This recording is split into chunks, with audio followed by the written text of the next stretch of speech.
Black Mirror is infamous for cutting a little too close to home in its various dystopian settings. However, few episodes have generated more buzz than the cinematic mystery Hated in the Nation. We've all heard about situations where a crowd is whipped into a frenzy. Sometimes it's by a charismatic person at a podium, and others it's just a bunch of angry people crowded together with nowhere to release their rage. Either way, the results are usually catastrophic, with people involved getting badly hurt or killed. Hated in the Nation proposes the question: what if this mob mentality can be channeled through an unstoppable technology that can reach its victims anywhere and anytime? This is where the true terror of this Black Mirror episode comes in. As social media and the 24-hour news cycle expose us to new people to despise daily, it's easy to see how the technology available in Hated in the Nation could be a double-edged sword. After all, the episode also depicts how drones are being used to spy on the populace. The ADI's ability to track is also what makes them so deadly, as they can locate individuals via signals from surveillance and cell phones. Still, the grisliest aspect comes from the notion that the popular vote determines who should be the drone's next victim. Furthermore, the power to kill is channeled through a Twitter-like app where users can apply a hashtag and have their own say on who should die. This detail adds an extra degree of relevance to viewers watching the show today. Though it might seem a bit unhinged, the idea of wishing death on people you don't know personally goes back surprisingly far. After all, countless political and economic systems throughout history have been designed or corrupted to the point where those at the bottom have so little that they naturally begin to garner a visceral hatred for the powerful and wealthy.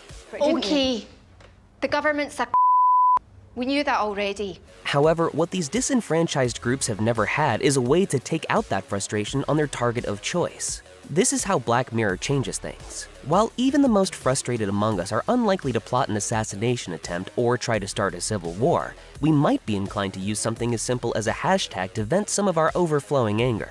Like in Hated in the Nation, while some might spurn the technology and opt out from participating, there are plenty more who would embrace the ability to make direct and permanent changes to society without even leaving the comfort of their homes. Furthermore, there are others, teenagers and young adults in particular, who might just try it out for a lark, never really considering the consequences of their actions. As with lots of real technology, once this power becomes widely accessible, the next challenge that arises is to decide exactly who gets to regulate it and which restrictions should be applied to it.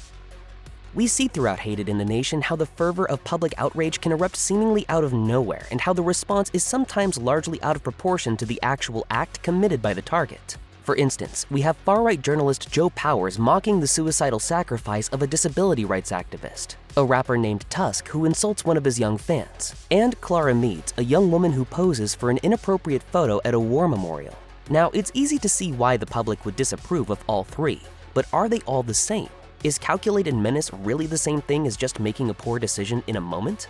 This seems to be the point of Hated in the Nation, as technology like the ADIs could exist and has even been discussed by scientists to solve the potential extinction of bees in the real world. However, as with any scientific or technological development, a power like this could easily be used for evil, even if it was only proposed to solve a serious problem. Social media was originally imagined as a way for the user to reconnect with old friends or coworkers, meet new friends and lovers, or get their ideas out to a wider audience. In some ways, the idea of social media borders on the utopian when you think of it like that. However, this has been pretty far from the end result. What we have in much of the world today is a reflection right out of Black Mirror. Isolated groups with increasingly disparate and divisive beliefs argue with each other relentlessly, or simply disappear into their own echo chambers of like-minded individuals. However, when a majorly divisive personality emerges into the public sphere, they could easily become a target for this kind of attack. Suddenly, there's a million invisible people all talking about how they despise you. Take polarizing politicians or celebrities who have been caught up in a scandal at one time or another. Any of these people could regularly and easily become a real-life target for this kind of technology if it actually existed. This is not to suggest that there aren't plenty of people in these categories who have said or done bad things, only that the notion that they should be killed for these actions is a very extreme response and one most people would not want to see happen, unless perhaps they could do so safely without the threat of arrest or consequences.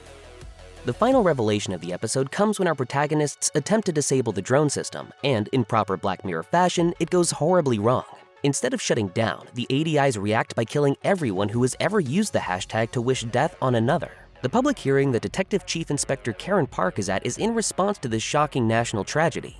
Still, despite knowing that Garrett Skulls was responsible for the corruption of the ADIs, the villain escapes largely unpunished to simply start again somewhere else. Or does he? Hated in the Nation caps things off with an open-ended conclusion that sees Park's protege, Blue Coulson, tracking down Skulls in a foreign country. However, the episode ends before showing what happens next, and there is no continuation of the story in the remainder of the Black Mirror episodes that have come since. Still, what the ending suggests is that Coulson might choose to take vigilante justice on Skulls herself. Not only that, but Park immediately deletes the text after she gets it, suggesting that she may not only support such an action, but might even be happy to help cover up any evidence of the transgression she can. The message seems to be that, once again, those in charge are happy to color outside the lines regarding these types of technology, but only if they can also maintain control over them.